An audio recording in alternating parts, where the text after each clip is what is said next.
Right, I think we're live. Good morning, everyone. Thanks very much for joining me this morning for this Elsewhen webinar. Today, we're going to be talking about the Agentic State, a blueprint for public sector productivity. And over the next 20 or 30 minutes or so, I'm going to share some research that we've conducted over the last few months and pulled into a research report that we published a couple months ago. Before that, a quick bit of housekeeping. This session is being recorded and will be circulated after the session by my colleague Yaffa, along with this deck and the white paper research report that I just mentioned. If you have any issues with that, please also feel free to reach out to me directly. I'll be happy to help anyway. We'll also have time for questions at the end of this, so please feel free to leave them in the comments and I will get to them at the end. Before the good stuff, I'm going to do a quick introduction to myself and Elsewhen. So my name is Gabriel. I am the researcher here at Elsewhen. I have a bunch of experience delivering multi-method research across financial services, the media industry, and the public sector. At Elsewhen, I split my time across our public sector practice, as well as working directly with clients as part of our product team. To introduce Elsewhen, Elsewhen is an AI and digital product consultancy. We help organizations both in the public and private sector become the most effective and productive version of themselves. We've delivered 200 plus client engagements. We now have a team of over 150 people with an average of 12 years of experience across the board.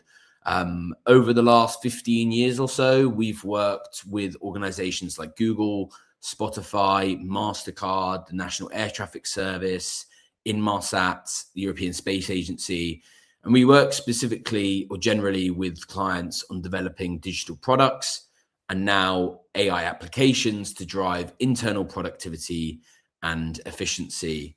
In terms of the public sector, we are a government commercial agency supplier. We have places on G Cloud 14, DOS 7, and the AI DPS, and we work in all cloud environments. Excitingly for us at the moment, we were recently announced as one of the Financial Times Europe's 1,000 fastest growing companies for the second year running. So really exciting times here at Elsewhen. But now that's out of the way, we can get back to the fun stuff. And as I said at the start, I'm really looking forward to sharing with you some research we conducted over the last few months. In this report that we launched a couple of months ago, we've distilled roughly 10 hours of interviews from across the public sector, academia, and the public sector supplier ecosystem. And the report documents the opportunities and challenges public sector organizations are facing in unlocking productivity from AI. And in this case, specifically agentic AI. And we kind of pull all of these findings together into a sort of practical roadmap blueprint for you. So my goal today, fingers crossed, is to give you a practical 20-30 minute version of this report and leave you with some practical takeaways to take back to your organization and team. So to start this, I want to step back and set the scene with a graph for our topic today. So this is a chart from the Office for National Statistics. It tracks productivity across the UK economy since 1997. Pretty simple, but the top line is private sector productivity. The bottom line is public sector. You can see private sector has grown roughly 40% over that time period. The public sector, in contrast, is essentially flat. You know, productivity is barely higher than it was 30 years ago.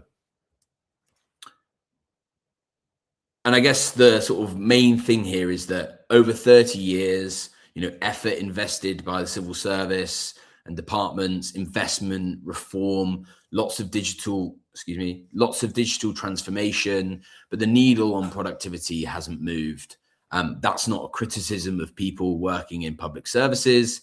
You know, it comes down to structural problems, technological challenges that are unique to government.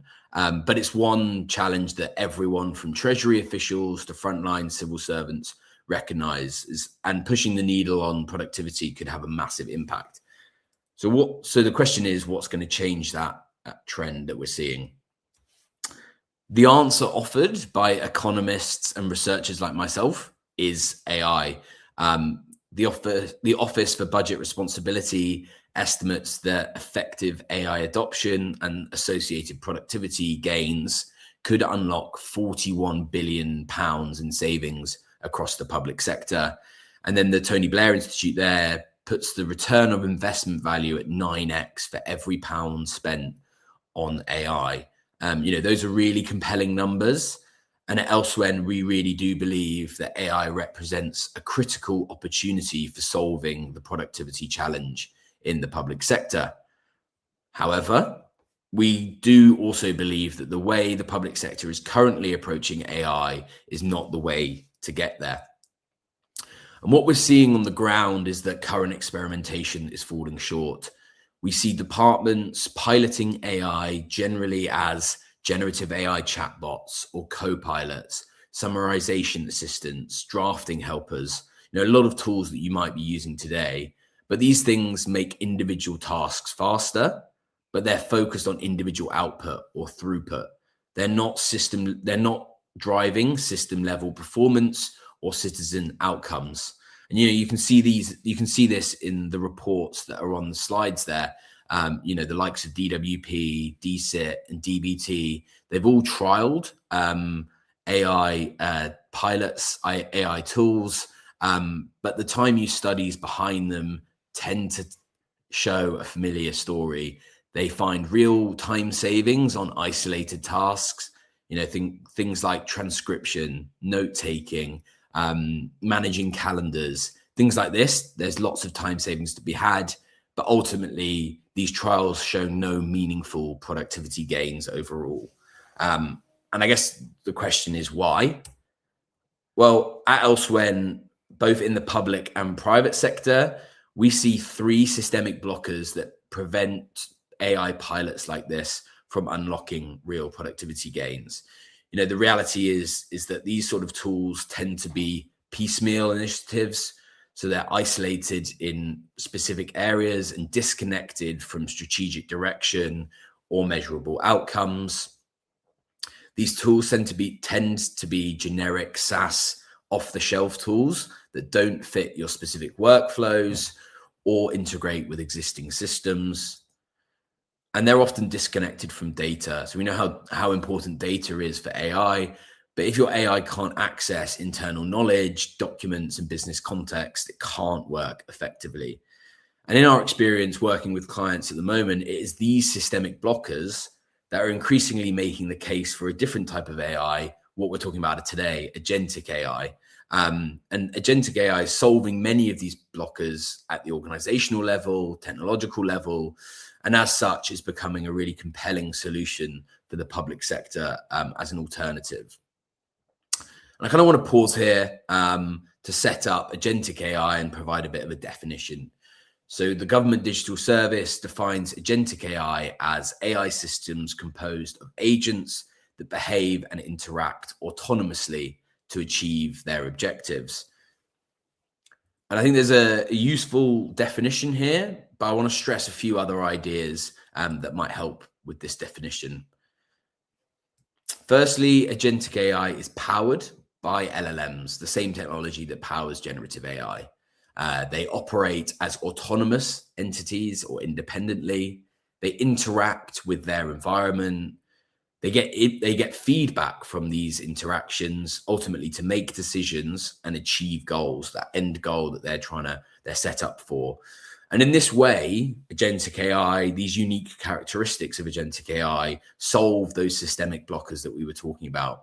They're systems that can proactively connect to relevant data. They can adapt and be designed for specific workflows, and they achieve outcomes rather than output or throughput.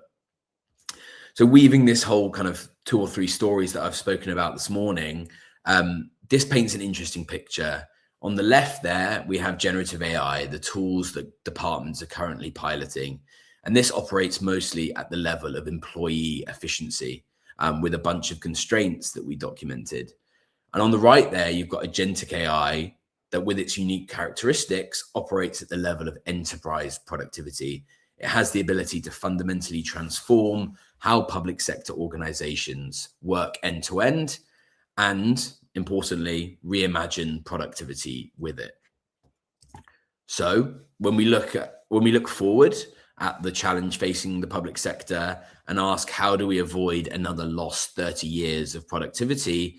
We think there's a genuine window of opportunity here.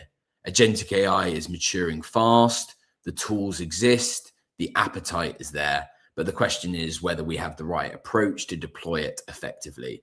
And that's really the core of our research that we conducted. We really wanted to understand what the approach to agentic AI in the public sector should be. And to do this, we went and spoke to the people at the heart of the challenge. So we spoke to those within the public sector, Carl Hoods at ICS Digital.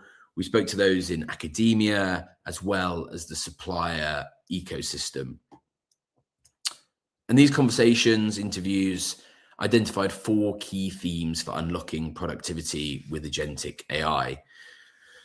These 4 themes were: redefine productivity, to escape the pilot trap, solve for a new data gap, and learn from adjacent industries. And don't worry, I'm going to go through those one by one now. So finding 1, redefine productivity. And this is probably the one theme that surprised us a little bit. It kind of touches on economists and research a little bit more than technology. But one of our interviewees, Nina Jordan, from the University of Cambridge, kind of summed up the productivity definition problem. She says for 40% of public services in the UK, official statistics still assume output equals input, which automatically means 0 productivity growth.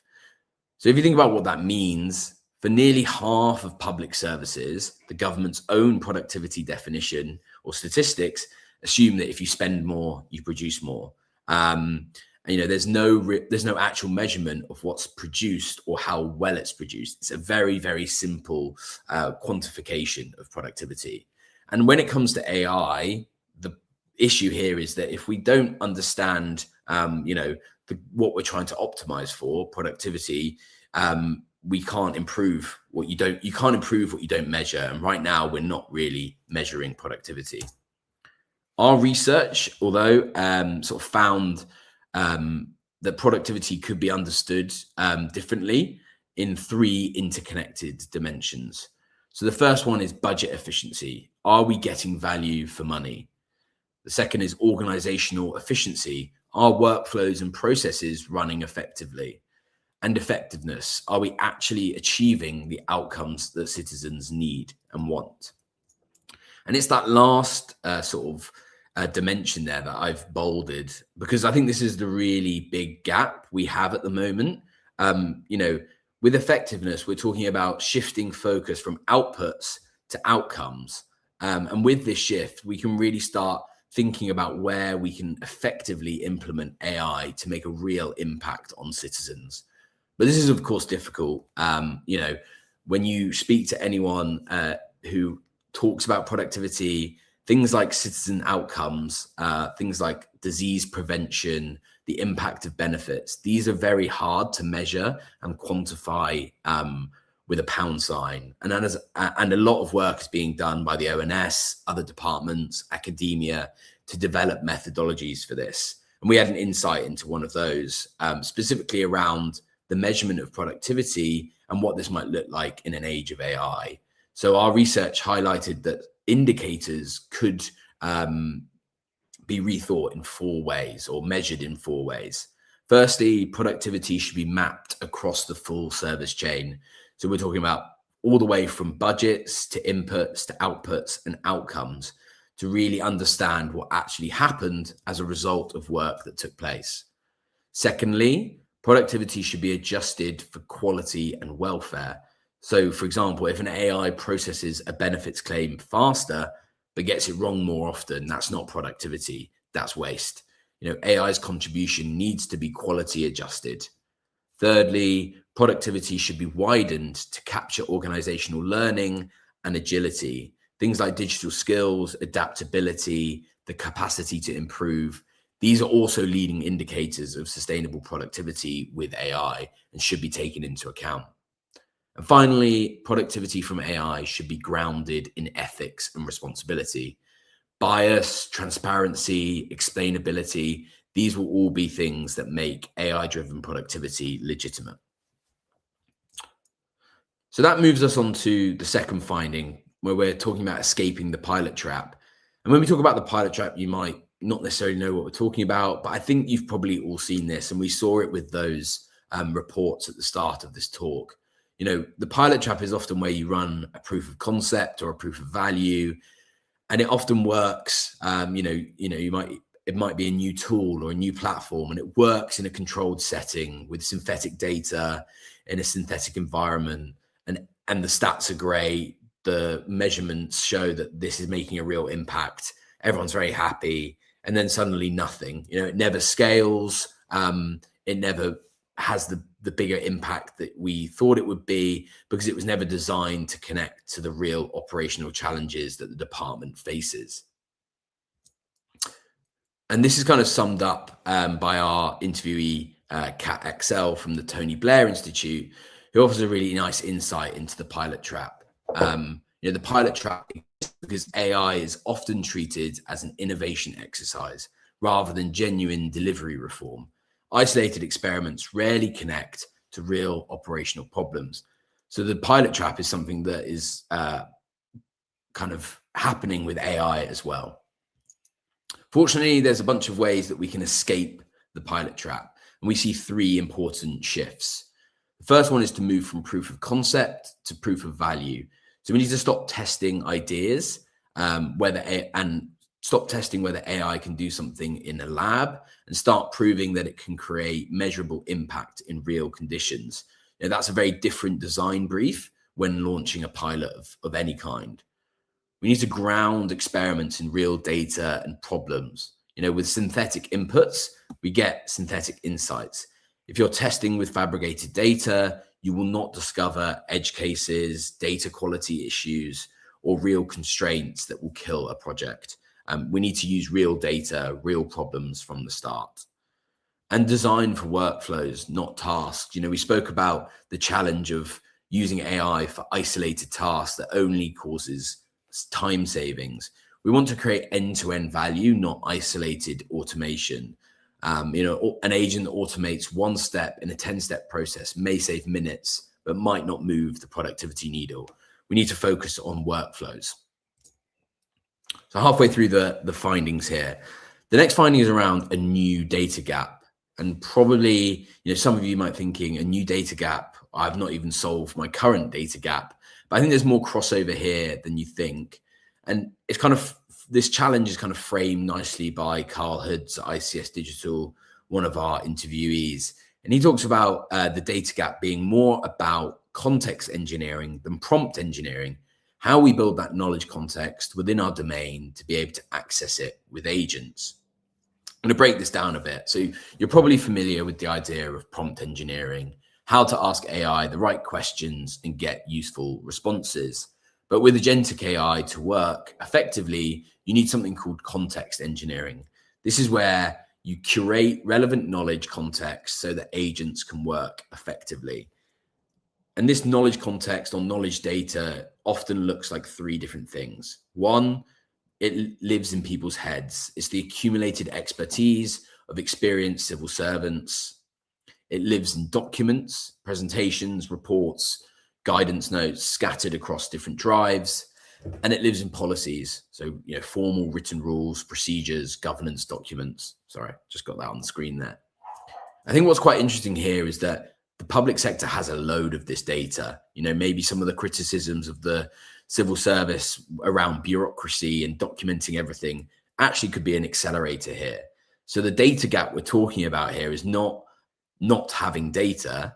The gap is that this knowledge isn't structured or accessible or connected in a way that agents can use it. And in this sense, it's quite similar to current data challenges that we have. And ultimately, there's a bunch of ways you can make this data readable to agents. At Elsewhen, we're working with a lot of clients around the business context layer or knowledge context layer, and happy to share more details around that if people are interested. But ultimately, solving this kind of data challenge is quickly becoming one of the most valuable investments that any organization or department can make as they prepare for implementing and adopting AI. And that last finding, learn from adjacent industries. And this is probably like the most practical finding that we had from our research. But Carl Hoods, again, gave us a really nice insight into what this actually looks like in the public sector. You know, he takes the leadership team to visit organizations from F1 teams to banks and insurance companies to create connections and share knowledge. That's a really nice kind of spirit that we're talking about here. We're not reinventing the wheel. They're actively seeking out sectors that have dealt with the same tensions or challenges. You know, many of these have high stakes, heavy regulation, accountability to the public, and they're looking to learn from how they've navigated those challenges.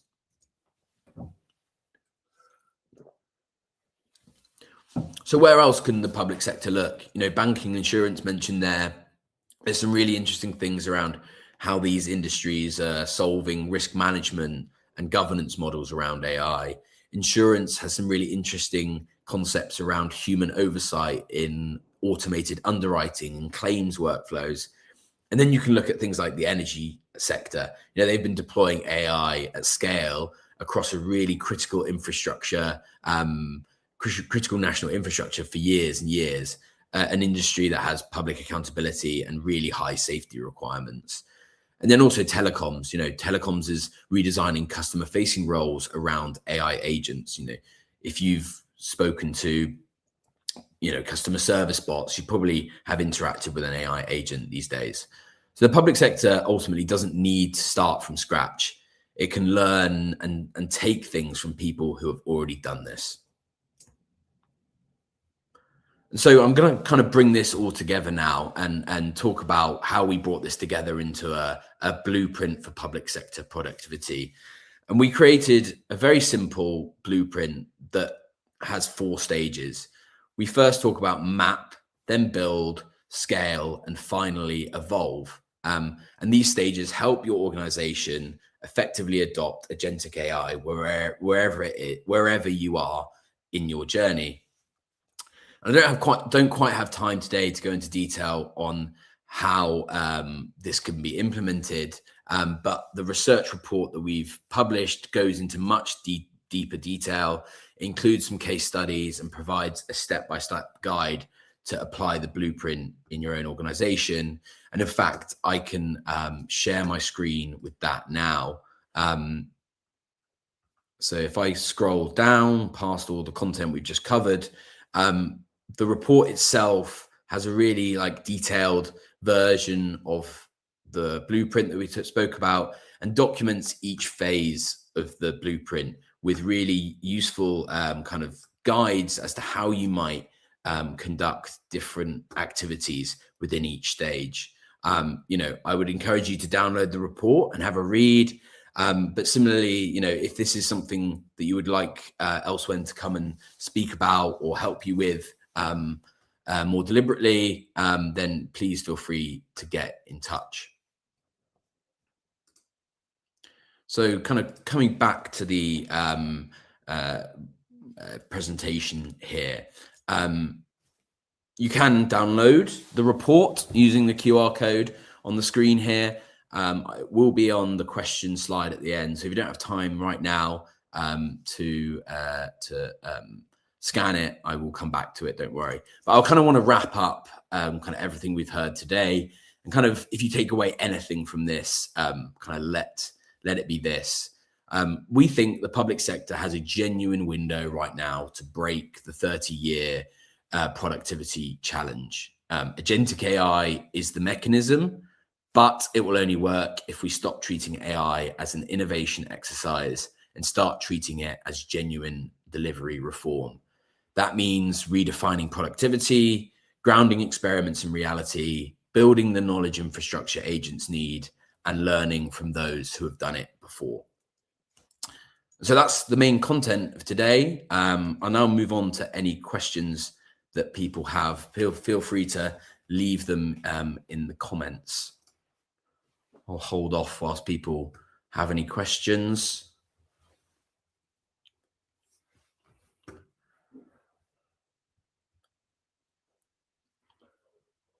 So I've got one here around kind of governance and how the public sector can approach governance. I think that's one of the themes that comes up nicely in the report if you read it. We specifically spoke to Carl Hoods at ICS Digital, and he spoke about not trying to reinvent the wheel with governance. A lot of the governance structures that exist currently around technology and digital in the public sector actually solve for many of the problems that arise from implementing AI and agentic AI. So maybe, first of all, lean on the existing governance that exists. But he did also mention that there's areas that in the public sector specifically we need to solve for example, explainability. How do we know and how can we prove the reason why AI made a certain decision that it did? With like the public trust element of the public sector, we have to be really clear about how AI is making decisions. And that's kind of a big governance gap that probably currently exists. Any more questions? I've got one more as well around kind of the public sector workforce. What does that look like in 5 years' time in an AI world? I think it's obviously a very difficult challenge. I think the way the public sector or civil service is going currently is towards fewer people. You see that trend already happening. But I think there's always going to be a place, a majority place for humans in the civil service. There's unique things that humans can do that that AI can't. I think one of the interesting activities that we heard in our research was actually a department going to start to map job descriptions and looking at what exists in job descriptions and looking at what AI might take out and what is remained, and actually starting to build a clearer picture of this AI human model that makes the most of humans and sort of brings unique elements of us as a priority. Right.